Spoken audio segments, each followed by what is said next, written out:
حياة فيها كل ما قلبك يتمناه، حياة فيها كل ما عقلك يستناه، حياة فيها فكر لا يمكن يوم تنساه. مجلة حياة هي دي الحياة. سيمفونية الوجع المقدس. يا أيها الغضب المؤجج في العيون السابحات مع دخان، يا أيها الوطن المهان، النار تعلو في القلوب كأنها صخب الحريق بظلمة الليل الجريح. يا أيها الفجر الكسيح معاتب فيك السكون مرابد فيك الوثن، الأرض لوثها الذباب والصبر موصول العتاب مجادل فيه الوهن، والزيف يحضنه السحاب. يا أيها الزيف المتلأم للسنين، إني أنا الوجع المعبأ في قلوب الناس، أرصد ما تسر وما تبين. يا بذرة الحقد الدفين تضاءلي، فالناس تمشي في الشتاء بلا معاطف والسمات بلا جباه.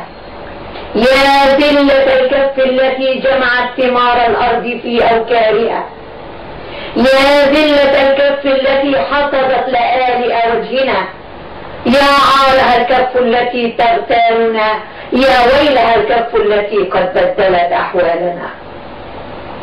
يا أيها الفجر الكسيح بليلة يعلو بها صوت العواصف والرياح، كروانك الشادي تهدج بالبكاء فطالما سلبوا المعاني من صداه، واختلت الآذان من صوت الضفادع في المياه الراكدة.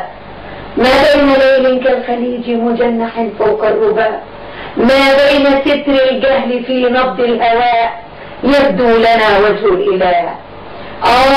من الألغام يا وجه الإله، من الألغام، من وحشة الضيف الغريب بدارنا، من لفحة البرد التي ملئت بها كل القلوب.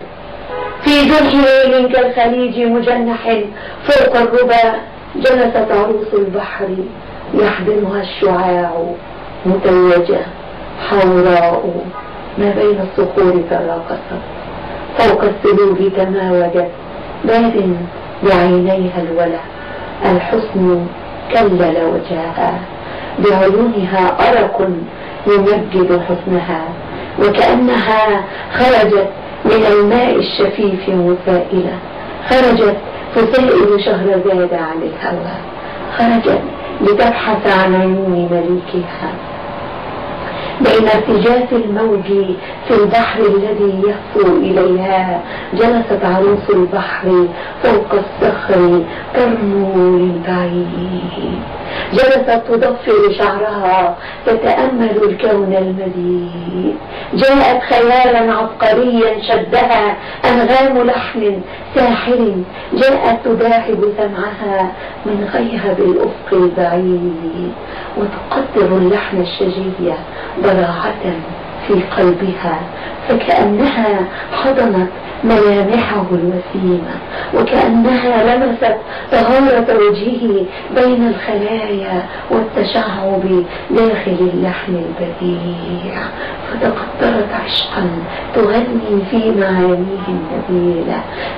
جذبت ضفائر صوتها في صوته، قد شفها اللحن البديع فتندنت، قد داح صوت الناعي في هذا المدى، والزهر مكتوم الشدى، وحزينة القسمات يا بنت الملوك حزينة، فاتت سنين والأميرة تنتظر ما أن ترى وجه الحبيب هنيهة، إلا وذاب مع اللحوم على الشطوط الباكيات.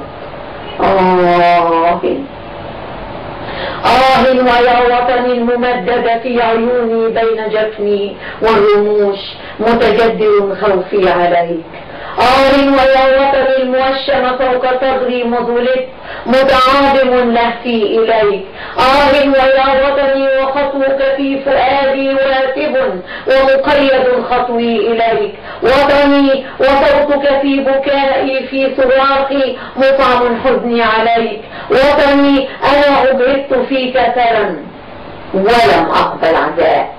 يا عارها الكف التي تغتالنا، يا ويلها الكف التي قد بدلت أحوالنا. غضب عليهم منك يا وجه الإله، قد لون الكون اضطرارا بالعواصف والرياح. هاجت طبيعتك السموحة من ضراوة كيدهم، وتبغضت وتقدرت صحو امتزاجا بالغمامة عدلها هذا الذي بقلوبهم. ولمحت وجه المعدمين بغمرة الأنواء حين تفرورت كبد السماء. وجلت عيوني من شقائق برقها لكأنها حمم تحط على رؤوس الشر، وهي الروابع نعم صنع الرابع. من الأقدام يا وجه الإله، من الأقدام، من وحشة الضيف الغريب بدارنا، من لفحة البرد التي ملئت بها كل القلوب. حجر على حجر الأهلة سوف يبقي أمتي، جلد على جلد انتهار الناس يطوي مهجتي. إن لم ترعني فاجعات الفقر عند الناس، يا ليل الكآبة قد تهون هويتي. مأخوذة النفس إلى التحليق في خلق السماء، مأخوذة النفس إلى التحديق في الطين العلق. تتكون الأشكال في الإنسان عملاقا وقزما، تتغير الأديان والعادات من أرض لأرض، تتبدل اللهجات والصيحات والأحجام والألوان، لكن أصلها طين وماء. تشكيل كون مبهر من مبدع قد أحكم الإتقان، من مبلغ الإعجاز فيه أنه فنان. يا أيها الإنسان، يا أيها الإنسان في الدنيا التي لم يقضي الطوفان، لا تكبت الصوت المنادي للسلام. إما تقطع واستبي، هل نرتجي بعث النبيين القريبة لأجله حتى نعيد سماحة لملامح الإنسان في الإنسان، فتعود للدنيا فلسطين الغريبة في منابت أرضها وطنا، وتعود للأطفال بسمات الزمان.